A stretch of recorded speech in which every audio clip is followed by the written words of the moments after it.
Hello दोस्तों, आज हम लोग बात करने वाले हैं यहाँ पे क्रेडिट एक्सेस ग्रामीण स्टॉक के बारे में। यहाँ पे मैंने मंथली बेसिस का चार्ट लगा रखा है। मंथली बेसिस के चार्ट पे अगर मैं बात करूँ तो भाई 1800 का स्टॉक जो है वो इस समय 1055 रुपए पे कामकाज कर रहा है। बात करते हैं स्टॉक की गिरावट की कि भाई स्टॉक में भी और कितनी गिरावट देखने को मिल सकती है। देखिए, अगर मैं यहाँ पे गिरावट की बात करूँ तो 965 रुपए तक स्टॉक जाता हुआ नजर आ सकता है, जहाँ पे स्टॉक का पहला सपोर्ट है। लेकिन जिस तरह से स्टॉक में गिरावट देखने को मिल रही है, मुझे ऐसा लगता है कि स्टॉक इस लेवल को भी तोड़ सकता है, ठीक है? और यहाँ से भी निचले लेवल हमें स्टॉक दिखा सकता है। अगर मैं यहाँ पे सेकंड सपोर्ट की बात करूँ तो भई यहाँ पे सेकंड सपोर्ट जो बनेगा वो बनेगा 830, 832 या 840 रुपए के आसपास का। अगर यहाँ पे स्टॉक ने सपोर्ट लिया और सस्टेन किया तभी स्टॉक में रैली देखने को मिलेगी। अगर मैं यहाँ पे 2022-2023 की बात करूँ तो स्टॉक में यहीं पे देखिए जो गिरावट हुई थी, इन्हीं लेवल्स के आसपास स्टॉक आके थमा, थमने के बाद सपोर्ट लिया, सपोर्ट लेने के बाद यहाँ से एक अच्छी रैली स्टॉक ने हमें दिखाई थी।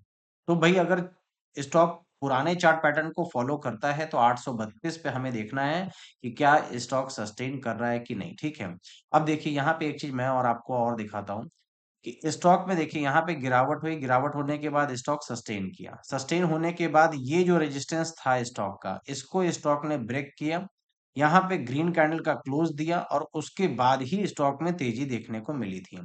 तो हमें भी यहाँ देखना है कि स्टॉक सस्टेन कर रहा है कि नहीं, सस्टेन करने के बाद ग्रीन कैंडल का क्लोज देता है कि नहीं और किसी रेजिस्टेंस को ब्रेक कर रहा है कि नहीं। अगर ये 3 चीजें कंप्लीट हो रही हैं तो फिर वापस से हम मान के चल सकते हैं कि स्टॉक में एक बड़ी रैली देखने को मिल सकती है। अब बड़ी रैली की बात क्यों कर रहा हूँ कि देखिए यहाँ पे अगर मैं स्टॉक के पीई की बात करूँ तो यहाँ पे 11.2 समथिंग की पीई है। ओवरसोल्ड ट्रैजेक्टरी में स्टॉक है। आरओई की बात करूँ तो करीब 24% के आसपास की आरओई है, ठीक है? तो भई यहाँ पे ओवरसोल्ड ट्रैजेक्टरी में हो सकता है कि इन दोनों सपोर्ट लेवल से हमें बाइंग देखने को मिल सकती है। लेकिन बाई चांस ऐसा होता है कि स्टॉक ये दोनों ही सपोर्ट तोड़ता है, तोड़ने के बाद नीचे की तरफ आता है, ठीक है?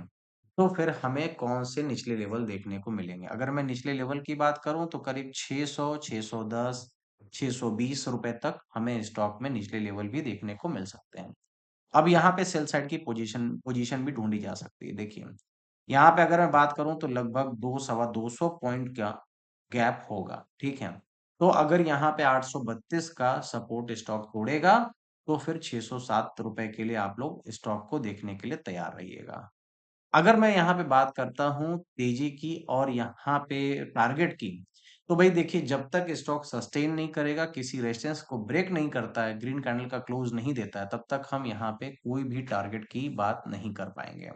क्योंकि अभी तो यहाँ पे ऊपरी लेवल से सिर्फ यहाँ पे गिरावट ही देखने को हमें मिल रही है।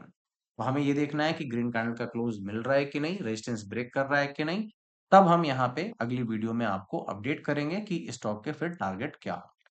तो दोस्तों लेवर्स को ध्यान में रखिएगा, बाय सेल की रिकमेंडेशन नहीं है। बाय सेल करना चाहते हैं तो अपने फाइनेंशियल एडवाइस से पूछ के बाय सेल कर सकते हैं। वीडियो इन्फॉर्मेटिव लगी हो तो लाइक से सब्सक्राइब जरूर कीजिएगा। आप सभी को वीडियो देखने के लिए बहुत-बहुत धन्यवाद।